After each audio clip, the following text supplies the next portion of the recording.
భాషా చర్చలు సాధారణంగా మీటింగ్ల వరకే పరిమితమవుతాయి. కానీ ఈసారి ఆ చర్చ నేరుగా క్లాస్ రూమ్లోకి వెళ్ళింది. కేరళ అసెంబ్లీ ఆమోదించిన మలయాళం లాంగ్వేజ్ బిల్ 2025 ఇప్పుడు కర్ణాటక, కేరళ మధ్య వివాదాన్ని రాజేసింది. కర్ణాటక ముఖ్యమంత్రి సిద్ధరామయ్య ఈ బిల్లుపై అభ్యంతరం వ్యక్తం చేస్తూ కేరళ ముఖ్యమంత్రి పినరాయి విజయన్కు లేఖ రాశారు. కేరళ గవర్నర్ ఈ చట్టానికి ఆమోదం ఇవ్వకుండా ఆపాలని కూడా కోరారు. ఈ బిల్లు ప్రకారం మలయాళాన్ని కేరళలో అధికారిక భాషగా ఫార్మలైజ్ చేయడమే కాకుండా మొదటి తరగతి నుంచి 10వ తరగతి వరకు స్కూళ్లలో మలయాళం తప్పనిసరి ఫస్ట్ లాంగ్వేజ్గా మారుతుంది. అయితే కన్నడ, తమిళం లాంటి భాషలకి కూడా రక్షణ నిబంధనలు ఉన్నాయని కేరళ చెప్తోంది. మరి కర్ణాటక ఈ లాంగ్వేజ్ బిల్లుపై ఎందుకు అభ్యంతరం వ్యక్తం చేస్తోంది? అసలు ఈ బిల్లులో ఏముంది?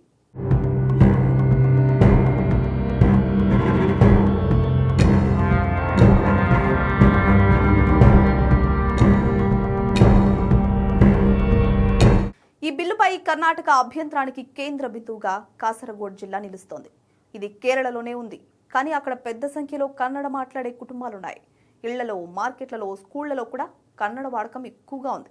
ఇలాంటి జిల్లాల్లో ఫస్ట్ లాంగ్వేజ్ తప్పనిసరి అనే నిబంధన కాగితాలపై ఎంత సాఫ్ట్గా కనిపించినా అమల్లోకి వచ్చిన తరువాత ఓ రకమైన ఒత్తిడిగా మారుతుంది అన్నదే కర్ణాటక భయం.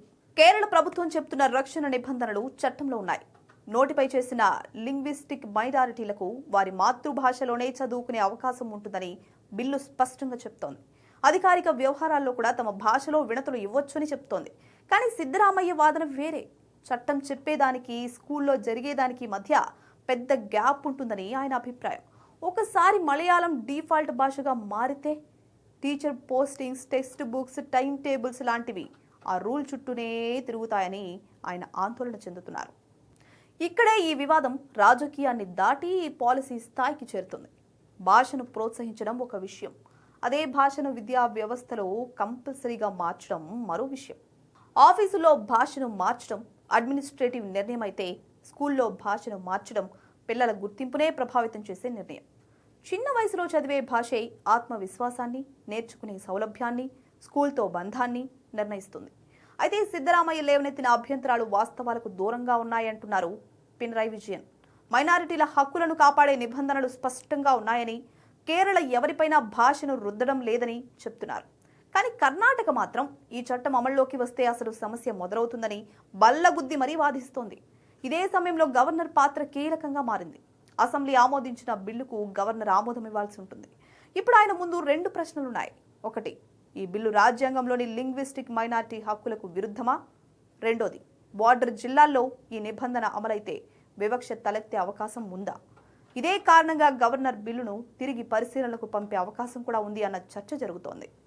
ఇక మలయాళం లాంగ్వేజ్ బిల్లు పూర్తిగా రాజ్యాంగ విరుద్ధమా అనే ప్రశ్నకు సమాధానం ఇప్పుడే తేల్చి చెప్పలేం. ఎందుకంటే ఈ చట్టం 2 విషయాలను కలిపి చూస్తోంది.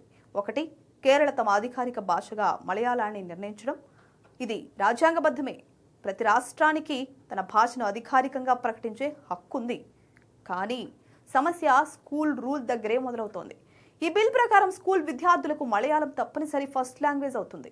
వాస్తవానికి భారత రాజ్యాంగం భాషా మైనారిటీలకు వారి మాతృభాషలో చదువుకునే హక్కును రక్షిస్తుంది. ముఖ్యంగా బార్డర్ ప్రాంతాల్లో ఈ హక్కు చాలా కీలకం. కేరళ ప్రభుత్వం మైనారిటీలకు రక్షణ నిబంధనలు ఉన్నాయని చెప్తోంది. కానీ కర్ణాటక భయం చట్టంలోని మాటలపై కాదు, దాని అమలుపై.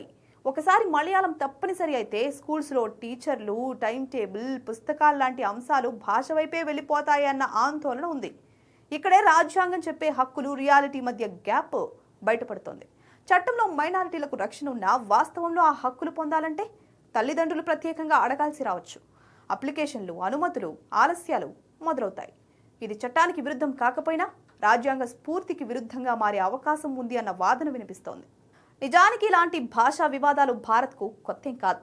తమిళనాడులో 3 లాంగ్వేజ్ ఫార్ములాపై జరిగిన పోరాటం, కర్ణాటకలో స్కూళ్లలో కన్నడ తప్పనిసరి అంశంపై వచ్చిన వివాదాలు ఇదే విషయాన్ని చూపించాయి. ఒకసారి భాష విద్యలోకి ప్రవేశిస్తే అది కేవలం ఒక సబ్జెక్టుగా ఉండదు. అది పవర్, ఐడెంటిటీ, హక్కుల ప్రశ్నగా మారుతుంది. ఇక ఈ బిల్లు ఆమోదం పొందినా పొందకపోయినా భాషలపై జరుగుతున్న చర్చ మాత్రం దేశవ్యాప్తంగా మరోసారి ఒక నిజాన్ని గుర్తు చేస్తోంది. భారత్లో భాష ఎప్పుడూ కేవలం కమ్యూనికేషన్ కాదు, అది రాజకీయం కూడా.